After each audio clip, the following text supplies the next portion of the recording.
Hey guys, welcome back to my channel. My name is Rachel and today I have a book video for you. I've seen a few non-booktuber YouTubers do this video lately, like Brooke Michio and Ava Jules, and personally I love seeing that kind of content, and also I get so many DMs and comments about this kind of topic. So today I'm going to be sharing with you 7 books that I think you need to read. I'm just going to be talking about novels today, just about fiction books. I do love reading like self-help and like more educational reads as well, but today we're just going to be focusing on fiction. If you guys watch my vlogs, I talk about books all the time. I always share with you guys what I'm reading, and I get so many comments and DMs from people saying things like, I used to be really into reading and I want to get back into it, like what kind of book would you recommend? Or I'm going on a vacation or a plane trip or something and I want to take a book with me but I don't know what to take. So many questions just regarding, I'm not super into reading but I want to get into it, what should I read? So these are all books that I would recommend to you if you're trying to get back into reading, if you just want something that you know is going to be good, if you want something that will kind of get you hooked and keep you interested. In my opinion, these are 7 books that will definitely do that. These are all books that I've rated either 4 or 5 stars when I've read them, and are probably some of my go-tos when I recommend books for my friends when they ask me in person. So let's get into it. Number 1 has to go to The 7 Husbands of Evelyn Hugo. Guys, I cannot describe how good this book is. This is probably one of my top 3 books that I've maybe ever read in my life. Definitely in the last year, as I've gotten back into reading, this has been one of my top 3. It is just so good. I went into this thinking it would just be like a classic romance novel, but it is so much more than that. It just has so much depth and character development and just hidden plot twists, and it's just so good. I'll give you a little rundown of what each book is about so you can see if it appeals to you or not. But this book basically tells the life story of Evelyn Hugo. Evelyn Hugo is a made-up character, but in this story she is an incredibly famous actress back in the 50s, 1950s I think, from the 50s to the 80s. But it got me really hooked because it talks about how she basically went from being a nobody to this incredibly famous woman who is so smart and determined and knows how to get exactly what she wants. But one of the reasons why she becomes so famous is because she marries 7 different men. And the book is broken up into the 7 husbands. So there are 7 parts, and each part goes into what her life was like during the point in time when she was married to that person. Some of her marriages are really short, some of them are quite long, but I will say she doesn't just marry for love. There is a lot of strategy behind some of her relationships,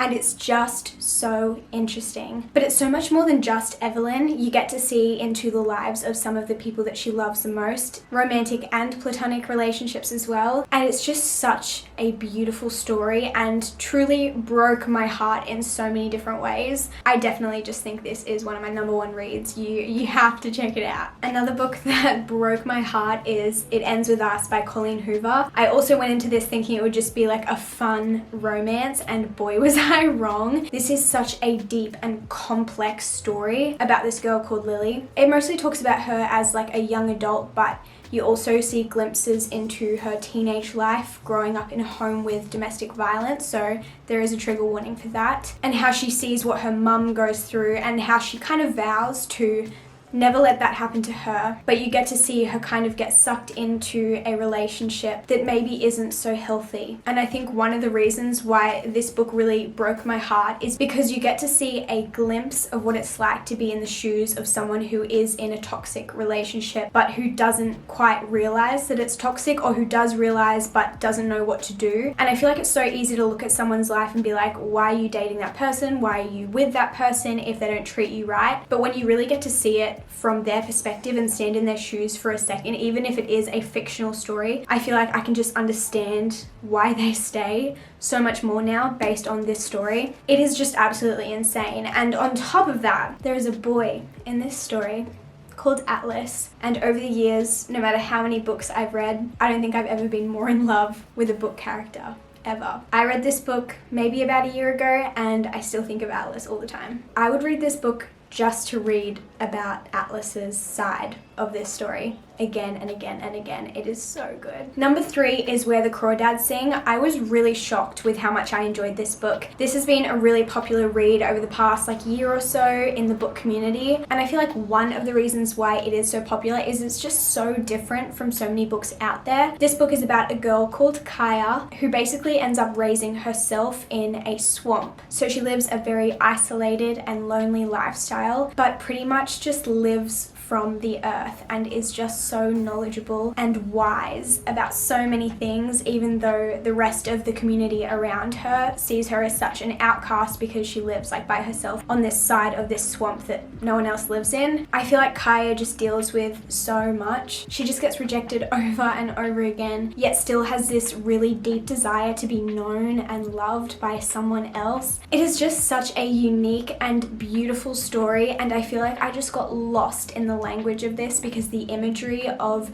the nature and the place where she lives is just so gorgeous. In my opinion, it's just written very poetically and I loved it. Number 4 is one of my most recent reads, and this is The Woman in the Window. It is so good. This is more of a thriller, mystery, suspense type of novel, and it just had me hooked the whole way through. There was not a single part of this book where I felt bored with it. I was always just itching to know more. This story is about a woman called Anna who lives by herself in her townhouse in New York. She has agoraphobia, I'm not sure if I'm saying that right, which basically just means fear of open spaces, so she can't leave her house, and if she does, her body kind of goes into shutdown and she'll faint or just freak out, have panic attacks, stuff like that. So she's kind of trapped in her house, and she passes the time by watching lots of old movies, and she does French classes, and she also counsels people online because she is a psychologist, but she can't practice anymore because she can't leave her house. So now she just kind of chats to people online who may be facing the same kind of illness as she is. So she kind of counsels other people even though she can't really help herself, which is interesting. But she also really likes to watch her neighbors. So she kind of keeps track on her neighbors and kind of their secrets. And one day a new family move into her street and she sees something go on in their house that she probably shouldn't have seen. And then this whole story and this whole mystery unfolds from this one little situation, and it's just absolutely crazy. And she tries to go to the police and explain the situation because she knows that they need to do something about it, but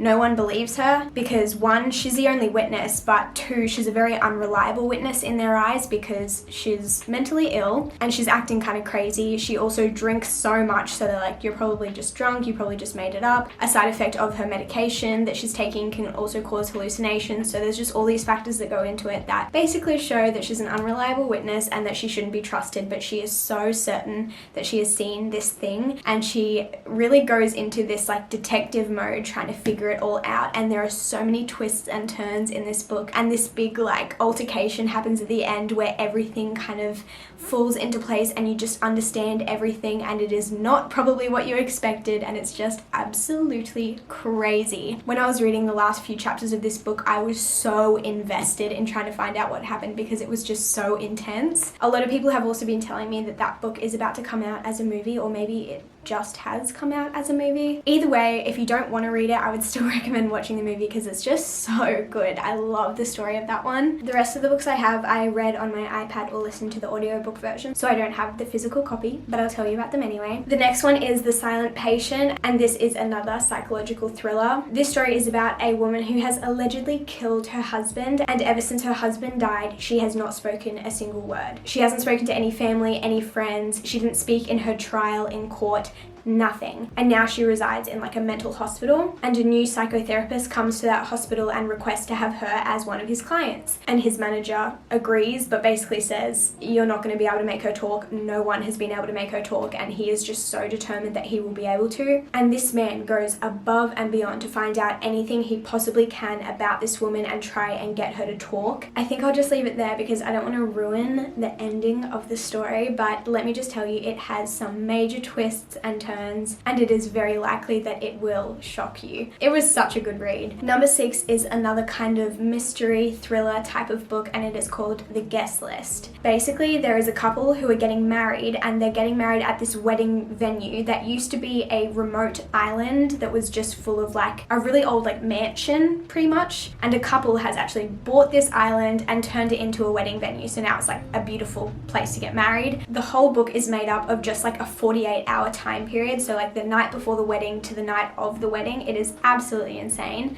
Maybe it's like a 24-hour period. Either way, it's really short, but there is so much that goes down. Each chapter is written by a different person who is somewhat involved in the wedding, so you're either hearing from the wedding planner, the bride, the groom, or one of the bridal party, and every single person that you hear from has a secret, and all of their secrets over this very short amount of time slowly get revealed basically against their will. And there are some major plot twists and secrets that get revealed, and then on the night of the wedding something big happens, and you don't know what it is, and you don't know who it happened to, but you know that something bad happened. And the story flashes back and forth to this situation, and it slowly gets revealed as to what happened and who it happened to and why it happened, and it is so crazy. Honestly, props to this author who was able to get all of these characters and all of their secrets to intertwine so perfectly, because it just worked so well. And the last book that I have to tell you guys about is called The Wife Between Us, and I read this one in maybe like 1 or 2 days because I could not put it down. This is another like thriller kind of mystery kind of book. It has a bit of romance in it too, but I would say it's more focused on like this mystery. I honestly don't even know how to explain this story without giving something away, but basically